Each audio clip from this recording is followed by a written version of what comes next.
सोचिए, अगर एक दिन इंसान अपने दिमाग की सारी यादें और सोच एक मशीन में डाल सके और उस मशीन से बाहर निकले एक सिंथेटिक शरीर, तो क्या वो अब भी वही इंसान होगा या सिर्फ एक कॉपी, एक नकली मैं? हमारे दिमाग में करीब 86 अरब न्यूरॉन्स होते हैं।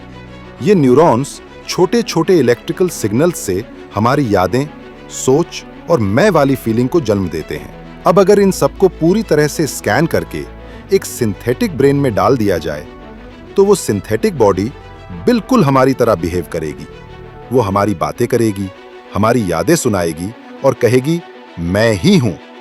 लेकिन असली सवाल ये है, क्या वो तुम ही होगे या सिर्फ तुम्हारी कॉपी? अगर सिर्फ कॉपी बनाई जाए तो असली और कॉपी दो इंसान होंगे।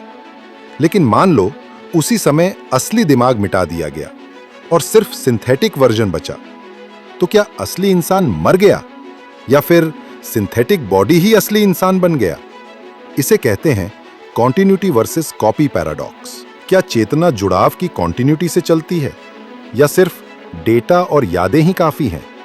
कल्पना कीजिए, आप एक मशीन में जाते हैं।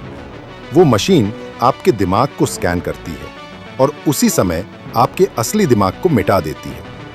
कुछ ही पल बाद सिंथेटिक बॉडी जागती है और कहती है, मैं ही हूं, मेरी सारी यादें हैं, मेरा अतीत है, मेरी जिंदगी है। अब सोचिए, असली आप कहां गए?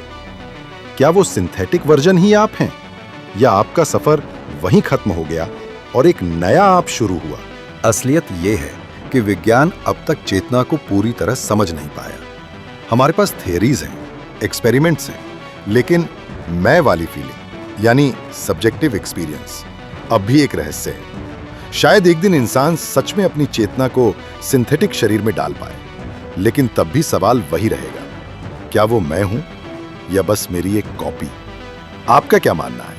असली इंसान सरवाइव करेगा या बस उसकी कॉपी?